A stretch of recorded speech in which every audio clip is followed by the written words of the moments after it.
Veja uma forma usual utilizada pelas pessoas para pensar sobre o tempo e Deus. Olha só como que sempre que a gente está pensando em causa, essas coisas assim, isso envolve o tempo, sem querer. Muita gente diz o seguinte: a causa do universo deve ser um criador pessoal. E a única maneira de ter uma causa eterna, mais um efeito temporal, é se a causa for um agente pessoal que livremente escolhe criar um efeito no tempo. Poxa, olha só, cara. Então, ao criar um efeito no tempo, que estamos admitindo com essa história toda, é que é a ordenação pelo tempo das relações de causa e efeito. Né?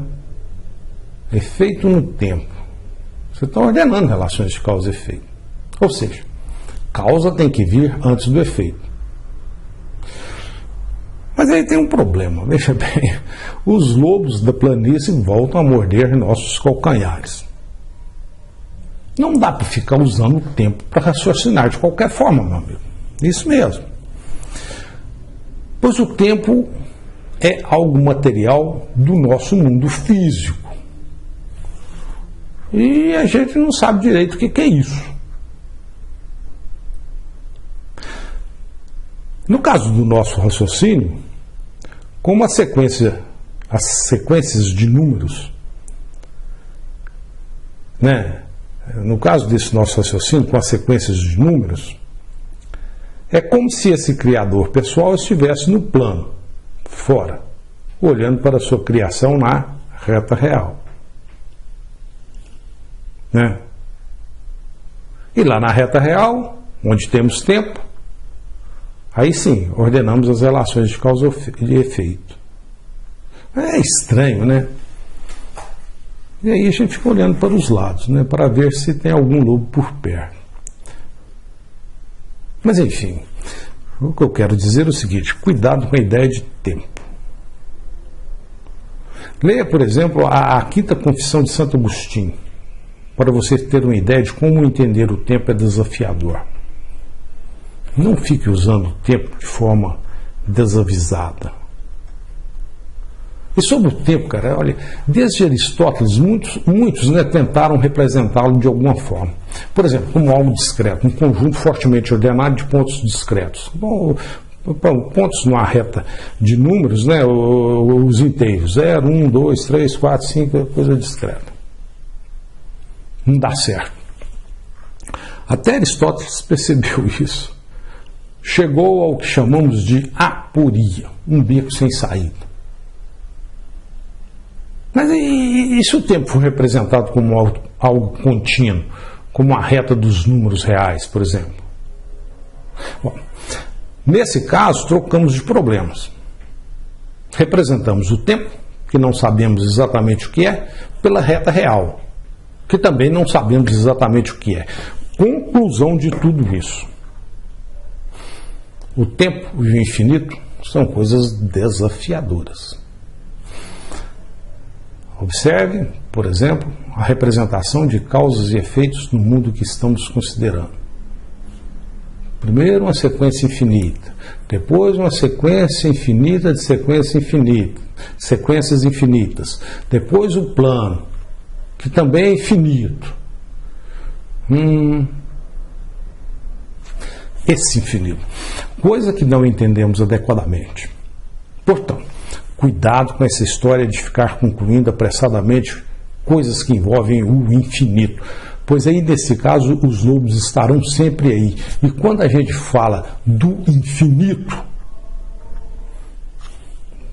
boa chance, quase certeza, de alguma mordida de algum lobo no nosso calcanhar.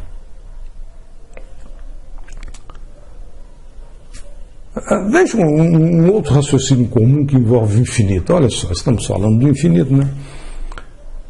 Muita gente diz que um infinito real, físico, não pode ser formado. História ou coleção de todos os eventos no tempo é formada pela edição de uma sequência de eventos um após o outro. E é sempre possível adicionar um evento na história. O que significa isso? Significa que a história do universo é um infinito em potencial, mas nunca pode ser infinito real. É um evento após o outro. Isso é uma sequência aí, vai ser finita. Observe que quando alguém pensa dessa forma, está temporalizando a sequência de eventos. E de forma discreta. Está falando de história. E aí vem o tempo. Mas a questão é a seguinte, que nem tudo no universo é passível de temporalização, meu amigo. Por exemplo, pelo que sabemos atualmente, para qualquer coisa física na velocidade da luz, o tempo não passa. Está na velocidade da luz, o objeto, a massa, qualquer coisa, para aquilo o tempo não passa. E a luz que viaja na velocidade da luz? Poxa. Então, para a luz em si, o tempo não passa. Por esse raciocínio, não é possível temporalizar a luz. Essa luz que está aí do seu lado. Mesmo para um observador externo, que mede o comprimento da onda da luz, que se modifica à medida que ela viaja, né? Isso é uma outra coisa, estou falando para a luz em si. Puxa, olha, e da mesma forma, cara, parece que não é possível temporalizar um buraco negro. Algo que absorve a luz, pô, distorcendo de forma severa o espaço-tempo em volta. Pô. Olha, decididamente, sobre o buraco negro, né, essa coisa que existe lá no espaço, nós sabemos muito pouco.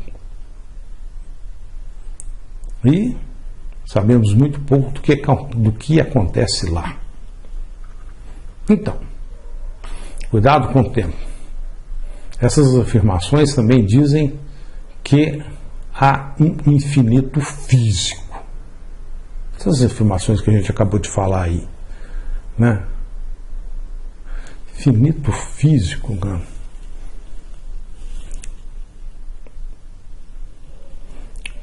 Cuidado com o tempo. E em relação a essas afirmações que acabamos de dizer aí, de falar aí, elas dizem que não há infinito físico. Não há infinito físico. Cara, puxa, que afirmação forte, cara. E os lobos vão nos morder por causa dela. Em geral, as pessoas pensam assim, porque estão acostumadas a contar as coisas à sua frente. Uma banana, 2 laranjas e assim por diante. Cuidado, cara. No universo, nem tudo é contável. Por exemplo, como é que você conta um buraco negro? Como contar a energia escura e a massa escura que ocupam os 95% do universo? Uma coisa que a gente nem sabe o que é, estranho, está aí. Né? A gente nem sabe o que são essas coisas. Não dá para dizer que é necessariamente contável aquilo que não compreendo. Portanto, conclusão de tudo isso. Devemos enfatizar. Cuidado com o infinito. Cuidado com o tempo. A nossa razão é decididamente insuficiente para entender claramente essas coisas. E como a gente não entende isso claramente, não dá para, a partir daí, formular argumentos que utilizam tais coisas. Os argumentos serão, então, necessariamente fracos. Olha, vale a pena continuar assistindo os vídeos, para a gente continuar raciocinando.